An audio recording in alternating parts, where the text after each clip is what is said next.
ERGE quiere decir enfermedad por reflujo gastroesofágico, que es lo mismo que el reflujo gastroesofágico patológico. Esto es una entidad que habla de enfermedad, que muchas veces se confunde, particularmente en el primero o 2 años de la vida, con algo mucho más común y frecuente, que es el reflujo fisiológico, o lo que una gastroenteróloga hace muchos años empezó a denominar el vomitador o regurgitador feliz. Hay muchos lactantes, muchos bebés que vomitan y regurgitan mucho, pero crecen bien y son niños sanos. A pesar de que vomiten intensamente o regurgiten mucho y que generan angustia y preocupación en la familia, esos bebitos o esos niños crecen bien. Y eso se llama reflujo fisiológico o vomitador feliz o regurgitador feliz. ¿Qué quiere decir? Que son felices. ¿Por qué felices? Porque son sanos. Entonces vienen a la consulta y a veces por la angustia, por la preocupación, los médicos hacen estudios o a veces usan medicación y en realidad esto es algo que se resuelve espontáneamente con el crecimiento. Entonces nuestros abuelos, nuestros padres, nosotros, nuestros hijos y probablemente nuestros nietos usemos babero. Y los baberos existen porque todas las generaciones han vomitado y han regurgitado. Y esto es un hecho normal. Esto lo tenemos que diferenciar muy claramente de aquel que tiene un padecimiento. Y esos son los que hay que estudiar y esos son los que hay que tratar. Entonces, ¿cómo establecemos la diferencia entre el regurgitador feliz o el vomitador feliz de aquel que tiene una enfermedad por reflujo? Entonces, hay algunos síntomas, hay algunos indicadores que nos van a hacer pensar o darnos cuenta que ese paciente tiene que estudiarse o que tiene que tratarse. ¿Y qué es eso? Por ejemplo, que no crezca bien, por ejemplo, que no duerma bien, que tenga otras manifestaciones como es llanto que no se calma, tos, enfermedad respiratoria recurrente, disfonía, laringitis recurrente, otitis recurrente. Con esto les estoy empezando a mostrar que a veces el reflujo tiene manifestaciones que no son digestivas. Puede haber reflujo que nosotros lo llamamos oculto o reflujo silente. ¿Qué quiere decir silente o oculto? Que no vomita, porque la gente piensa solo en el reflujo cuando el paciente vomita. Hace muchos años atrás, la Sociedad Argentina de Pediatría me pidió que hiciera un cassette de reflujo, y en aquel entonces, porque era para cuando los médicos están atascados en el tránsito, aprendieran medicina, y entonces se me ocurrió una frase, que es: no todo lo que vomita es reflujo, ni todo reflujo vomita. Y esto es un concepto bastante esencial. Hay formas del reflujo que no tienen mucha regurgitación ni vómito, y también es cierto que no solo el reflujo vomita. Entonces, esto es un concepto que es importante, porque vienen desesperados, porque el chico vomita, vomita, vomita, y por ahí tiene otro problema. Por ejemplo, hoy en día, la alergia a la proteína de leche de vaca, que está cada vez siendo más frecuente, puede hacer que el lactantito vomite mucho. Y entonces a veces los médicos le dan antiácidos y el chico no mejora, pero porque ese no es el verdadero fondo del problema, aunque vomite, pero eso se llama vómito secundario. Es un resultado de otro problema. Entonces, ¿cuándo es enfermedad por reflujo? Cuando se daña el esófago por la cantidad de exposición de ácido que viene desde el estómago. A veces no es ácido, a veces es alveolar más ácido, Y eso, que usted me preguntaba también, lo del Barrett, se supone que el esófago de Barrett es un tipo de reflujo diferente, con una composición de lo que refluye más dañina, que probablemente es la combinación de la sal biliar más el ácido del estómago, que además genera menos síntomas, es como un reflujo más,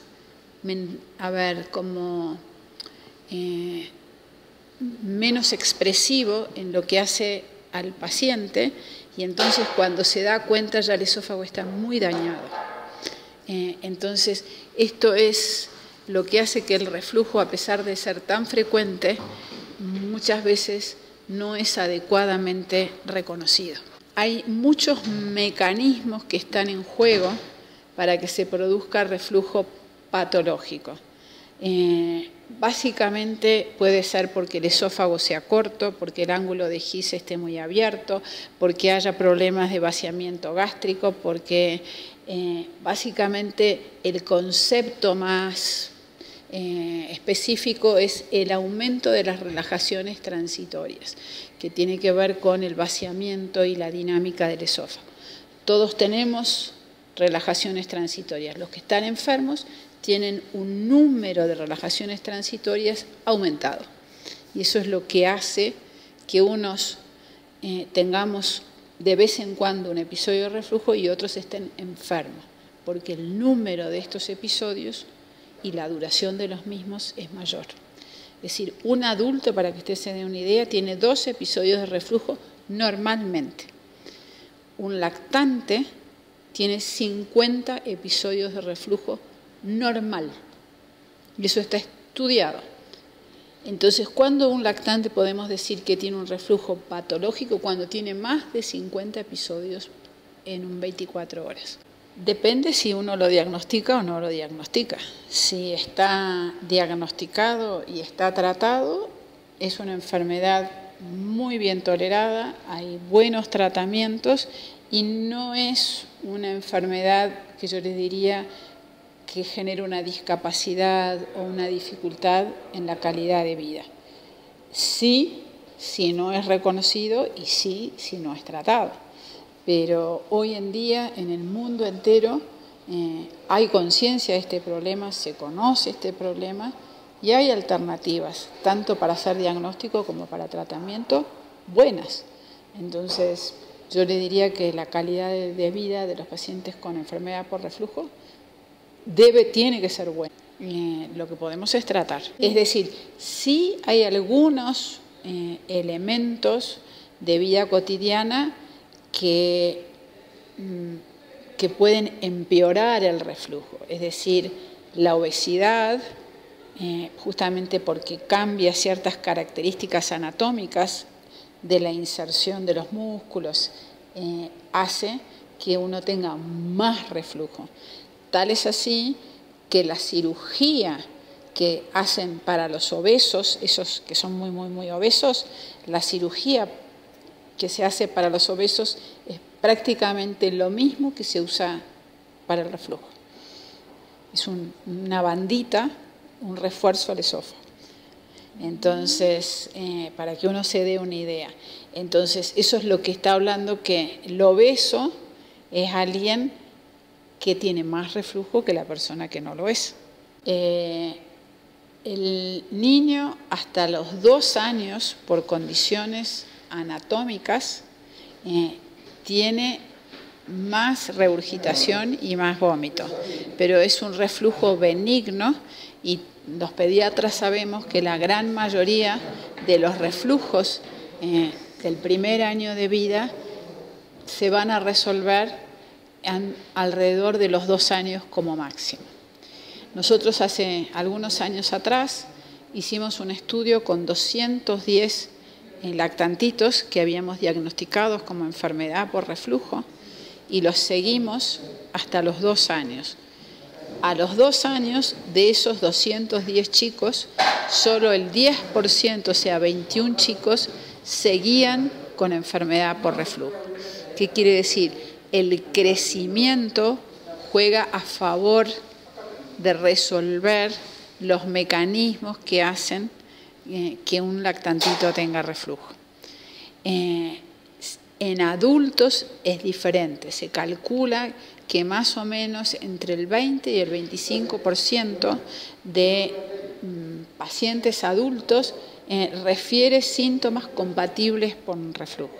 Con esto queremos decir que es una patología bastante frecuente y es frecuente la consulta por este problema.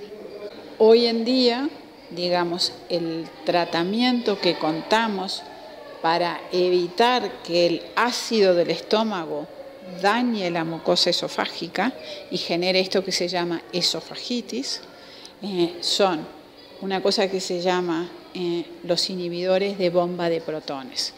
Tenemos, por un lado, una medicación como la ranitidina que hay en jarabe y también hay en comprimidos, que es un antiácido un poquito más antiguo, que es un buen antiácido, y luego tenemos estos que se llaman los inhibidores de la bomba de protones, que bloquean directamente la producción, la salida del ácido clorhídrico del estómago. Y estos son muy eficaces. Lo cierto es que no resuelven el 100% de los mecanismos que están en juego en el reflujo, pero sí la gran mayoría. La alimentación es muy importante tanto en el niño como en el adulto. El niño en general es más la forma en la que come, si toma muchas gaseosas, si come mucha chatarra, en ese sentido. En el adulto existe más el alcohol y otras situaciones que juegan un papel importante. En el niño la dieta, si no es particularmente inadecuada, no juega un papel tan importante, excepto, como le digo, que sea sobrepeso.